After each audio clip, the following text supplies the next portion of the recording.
सबसे पहले तो बात करते हैं जनाब ऑनलाइन फ्रॉड्स की, और ख़ास तौर पे वो लोग जो कि अपना क्रेडिट कार्ड भरपूर तरीके से इस्तेमाल करते हैं, उन लोगों के तो बेचारों के साथ ना बहुत पैड़ी होती है। बिल्कुल शफात, क्योंकि जब लोग ट्रैवल भी कर रहे होते हैं तो यूरोपियन कंट्रीज़ में खुसूसी तौर पे ऐसा होता है कि जब आप कहीं से शॉपिंग कर रहे होते हैं, अपना क्रेडिट कार्ड इस्तेमाल करते हैं, तो क्या होता है जनाब कि आपकी इन्फॉर्मेशन वहाँ से लीक होके फिर आपकी वहाँ से बैंक से ट्रांजैक्शंस भी होना शुरू हो जाती है और पैसे कटना शुरू हो जाते हैं, जिसका आपको इल्म ही नहीं है।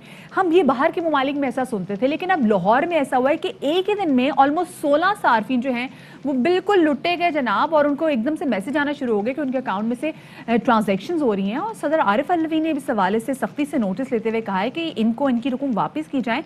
लेकिन जब बात मसला ये कि रकम वापस भी आ जाए, तो वो लोग जो कि इतने बड़े बड़े बैंक्स के फ्रॉड कर रहे हैं, उनके लिए इतनी बड़ी बड़ी सजाएं ही नहीं है। वो जेल अगर जाएंगे भी तो कुछ अरसे में छूट भी जाएंगे। क्या फायदा बैंकिंग फ्रॉड में आप जाएं, फौरन से पेशतर जमानत हो जाती है, इधर बंदा दाखिल होता नहीं, उधर वो जो है 50,000 का मचलका लेके आता है, कहता है जी जमानत। पता नहीं ऐसा होता है या नहीं होता, लेकिन मेरी अपनी अंडरस्टैंडिंग ये कि ऐसा होता है। लेकिन इस बारे में जो है हमें बैंकिंग लॉयर ही बेहतर बता सकते हैं। जनाब वकास अबरेज साहब मौजूद हैं। वकास साहब, बहुत शुक्रिया हमें वक्त देने के लिए, और आपको थोड़ा सा इंतजार भी करना पड़ा। जरा तफसील से बताइएगा, ये जो बैंकिंग फ्रॉड होता है, पहले तो लोग इसको जुर्म समझते नहीं है, और अगर ये फ्रॉडिया पकड़ा जाए तो उसको सजा होता है कि साथ ही वो बंदा जो है वो जमानत पे रिहा हो जाता है। देखें शहबाज, आपने बिल्कुल दुरुस्त कहा। You have absolutely put the nail on the head. हमारी सोसाइटी के अंदर, पाकिस्तान के अंदर जो prevention of electronic crimes act है, जो कि इलेक्ट्रॉनिक वे ऑफ फॉर्जरी को या इलेक्ट्रॉनिक वे ऑफ फ्रॉड को डील करता है, सेक्शन 13 और सेक्शन 14, ये 2016 के अंदर ये एक्ट बनाया गया। एक तो पाकिस्तान के अंदर ये सबसे तहीर से ये एक्ट बनाया गया। पूरी दुनिया के अंदर सोशल साइबर लॉज जितने भी थे वो बड़े एक्टिवेट कर दिए गए 2010 में, 2011 में।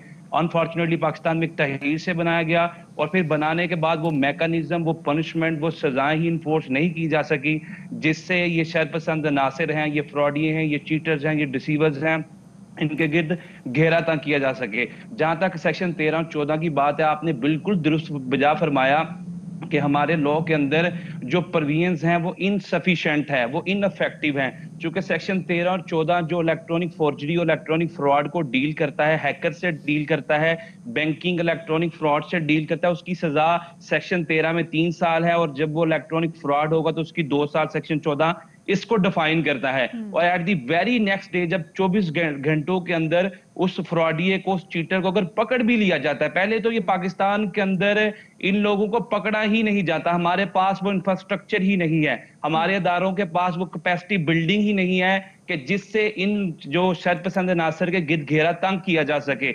जब इनको पकड़ भी लिया जाए तो 24 आवर्स के अंदर अंदर जब ये लोग कोर्ट में पेश किए जाते हैं, ये ऑफेंडर्स, तो 24 आवर्स के अंदर ही इनकी जमानत ले ली जाती है, चूंकि ये बेलेबल ऑफेंसेस हैं। और बेलेबल ऑफेंसेस किसी भी रियासत के अंदर या किसी भी माशरे में उस ऑफेंस को समझा जाता है जो कि बहुत less serious in nature consider किया जाता है। तो पाकिस्तान के अंदर सबसे पहले जो prevention of electronic crimes act है ना, मतलब अगर इसको लेस सीरियस इसको क्राइम इसको कंसीडर किया जाता है, लोगों की जमा पूंजी सवारी से निकल जाती है। साथ में वकास ये भी बताएगा, उमूमी तौर पे लोग जब कोई बैंक अकाउंट भी खुलवाते हैं या फिर ऑनलाइन ऐप भी जो उसकी डाउनलोड करते हैं, तो उसमें जो इतना बड़ा एग्रीमेंट, कितने पेपर्स आते हैं ना, कोई इसको गो थ्रू नहीं करता, कोई इसको नहीं पढ़ता।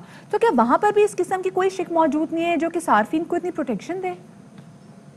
देखिए, सार्फिन की प्रोटेक्शन है। आप जब भी किसी बैंक के अंदर किसी भी रकूम का, किसी भी ऑर्नामेंट्स का या वैल्यूएबल सिक्योरिटी को डिपॉजिट करवाते हैं, this is purely liability and responsibility of bank के वो आपकी तमाम चीज़ों के कस्टोडियन हैं, वो आपकी प्रॉपर तरीके से इसकी केयर करें। लेकिन अगर बैंक के पार्ट पे आपकी प्रॉपर्टी को मिस अप्रोप्रिएट कर दिया जाता है या हैकर्स जो है वो रकम निकाल लेते हैं, then this is a liability of bank. और जितने भी सार्फिन हैं, जितने भी कस्टमर्स हैं, they can file petition against bank in banking courts. और इसके साथ साथ हैकर्स के अगेंस्ट भी, जो अगर तो मालूम हो जाए कि ये जो रकम है ये किस अकाउंट में गई है। लेकिन इसके अंदर एक सबसे इंपॉर्टेंट बात जो समझने वाली ये है कि जितने भी फ्रॉडिये हैं, जो फॉर्जरी करते हैं, जो फ्रॉड करते हैं, वो बोगस अकाउंट्स के थ्रू फ्रॉड करते हैं। और उसका फिर पता करना या उसको सीक आउट करना या उसको प्रॉपरली इन्वेस्टिगेट करना या इंटेरोगेट करना इंतहाई मुश्किल काम है। मैं आपके ये चीज गोशगुजार जरूर करना चाहूंगा कि पाकिस्तान में